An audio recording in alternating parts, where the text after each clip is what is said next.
Hi everyone. So today we'll be discussing on the topic Radix sort. Previously we discussed on the topic counting sort, I believe. So today we'll be discussing on the topic Radix sort. So what is Radix sort here? Let's get into the definition part. Radix sort is a non-comparison sorting algorithm. It's a non-comparison sorting algorithm that sorts the numbers digit by digit. So it will sort the number digit by digit, starting from the least significant digit to the most significant digit. So this is very important, right? So it starts from the least significant digit to the most significant bit, LSB to the MS, this one, MSD, LSD to the MSD. So this is fine.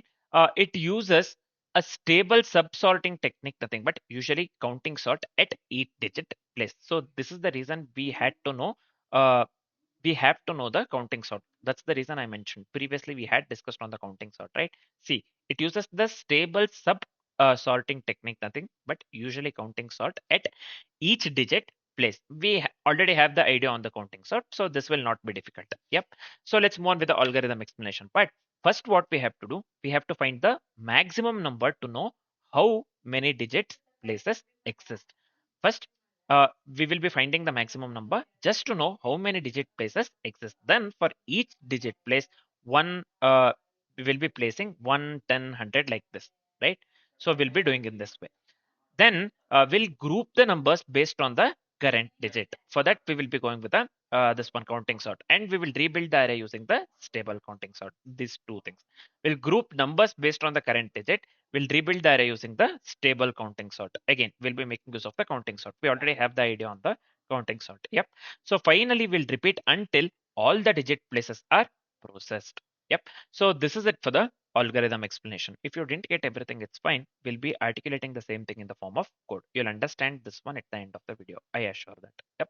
Now let's try to implement the same thing in the form of code. Yep. First, what shall we do? I'll just go with the this one function named Radix sort. I'll just go with static void Radix sort. So this is fine. Let me go with int array. Yep, so within the Radix sort method, first thing what I'll be doing, we have to find the maximum number in the array. To find the maximum number in the array, I'll just go with max equals array of 0, the first element. Then let's go with a for loop. So I'll just go with a for. I'll just go with int I equals 1, I less than length of the array. So I'll just go with array dot length. Finally, let me increase the, so this will be I plus plus, increment the I, sorry. So then let's write very simple if condition here.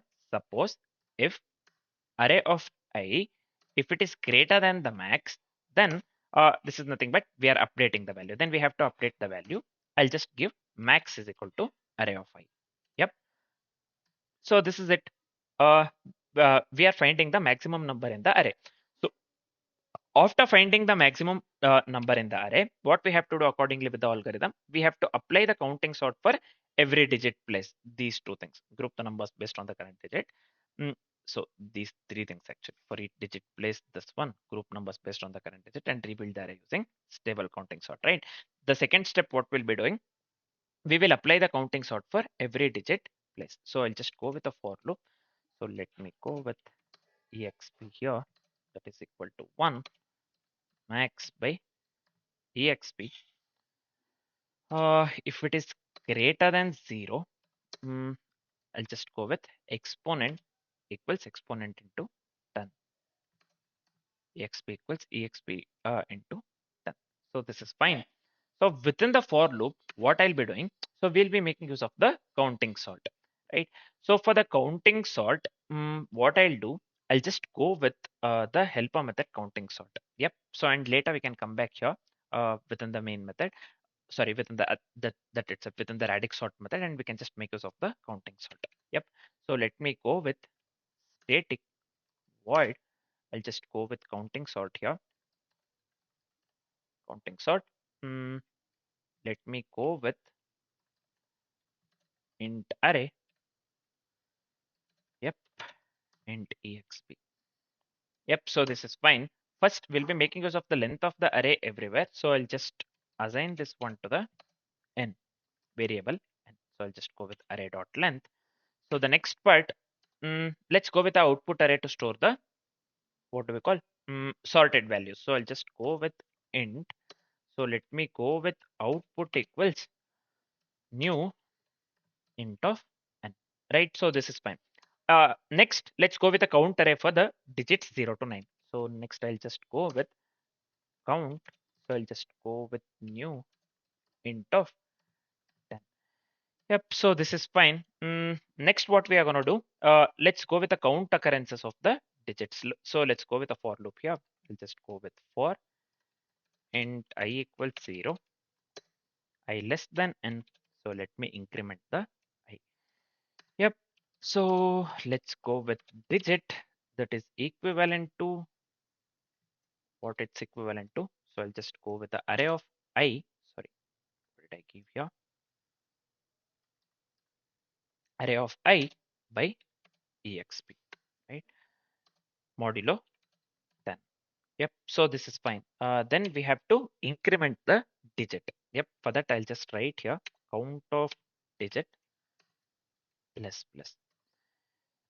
So after doing this, let's do one thing. Let's move on with the further things. Nothing but we have to convert the count to the prefix sum. For converting the count to the prefix sum, let's first go with a for loop here. I'll just write int I equals 1, I less than 10. Let me increment the I. So within the for loop, so basically we are converting the count to the prefix sum. So let me consider here count of I equals count of I plus the previous value, nothing but count of I minus 1. So this is simple. Next, let's move on with the next step. Fifth step, nothing but we have to build the output array. Nothing. This is nothing but right to left for stability purpose, right? So we have, or we will be building the output array. Let's go with a for loop here. Int I equals n minus 1, I greater than or equal to 0. So let me decrement the I. So within the for loop, I'll just go with digit here equals. So let me go with array of I by exp modulo 10. Yep, so this part. So next, let me go with the output. Somewhere I have considered this one. I have misspelled output here. So let me correct this one. So this one will be output of count of digit. So let me pass the digit here minus 1. So that is equal to array of. Yep, so this is fine. Finally, let's decrement the digit. Nothing but count of digit minus minus. Yep. So we have successfully built the output array. Nothing but right to left for the stability purpose, right? So let me format the code so that this looks good. Next, let's move on with the final step within the counting sort method. So let me I have misspelled counting sort here as well. Let me remove this one. Yeah, now we can just move on with the further things. So the sixth step is we have to copy the output back to the original array. For that, I'll just go with the for loop again. So this one will be int I equals 0, I less than n. Let me increment the I. So the next step within the for loop would be, so this would be array of I equals output of I. So this one will be output of I. Yep. So yeah, this is it for the coding part. So next, what I'll be doing. So we are done with the counting sort method. So this is fine. We have already discussed the counting sort. I'll not, let's not discuss this one in the detail. So now within the for loop, let's make use of the counting sort.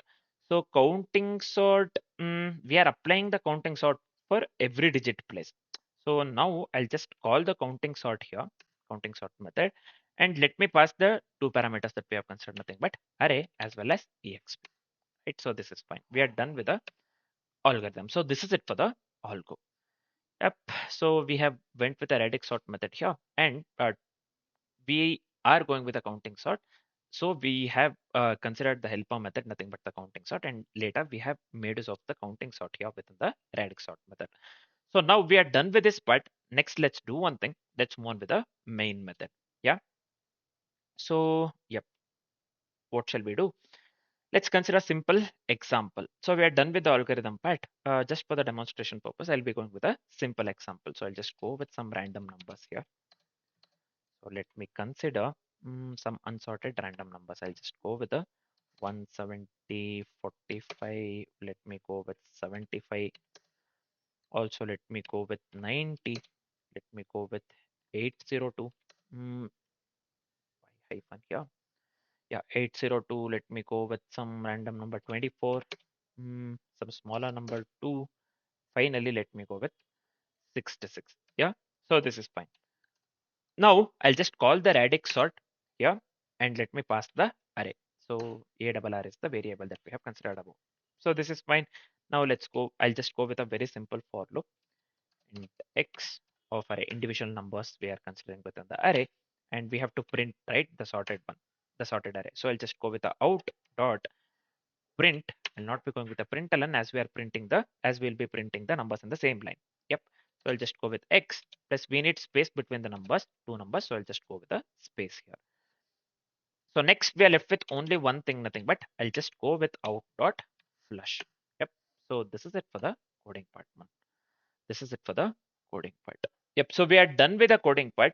Yeah, we are done with the coding part. So I don't see any typos or the this one. What do we call?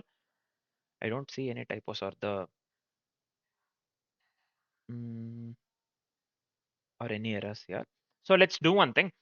Yeah, let's dry run the code so that we get to know whatever the code that we have written now. So this code works correctly or not, and also we get to know the output for the example that we have considered within the code.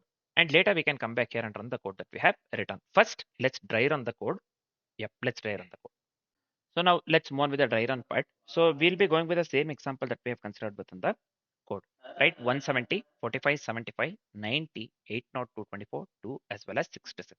So here, first we'll be going with the exponent. I'll just consider here exp. So this is nothing but the digit place, right? So exp when exp is equal to 1, right? So I'll just go with, let me write this one just for the reference. This is nothing but unit digit. Yep. So first step we get here. So this one will be 170 itself as we are going with the exp equals 1, right?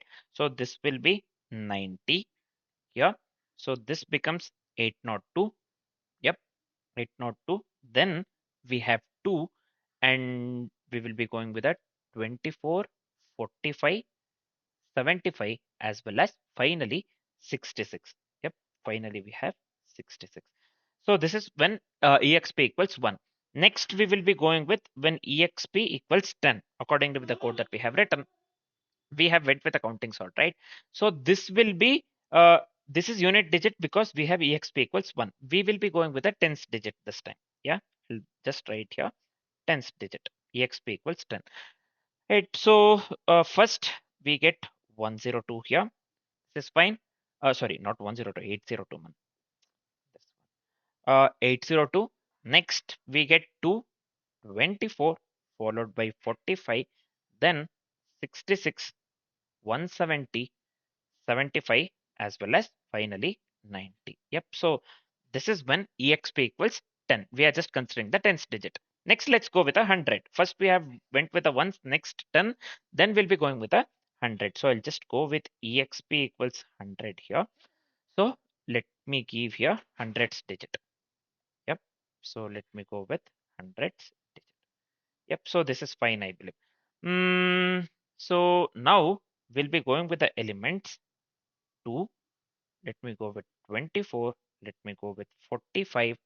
And let me go with 66, 75, and 90. Finally, let me go with 2 digits, 170 as well as 802.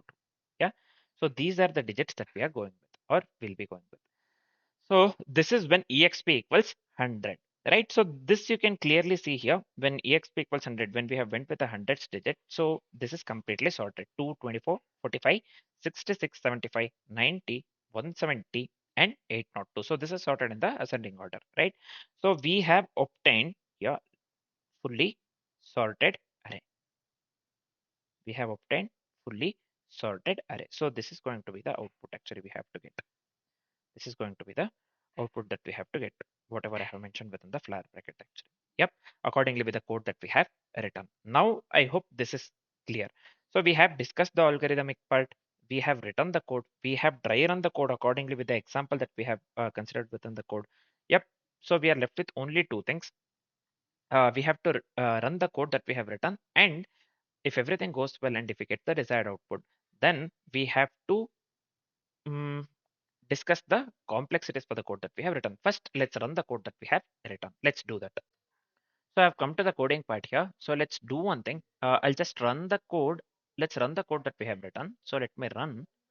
So you can clearly see here the output part 2, 24, 45, 66, 75, 90, 170 as well as the 802.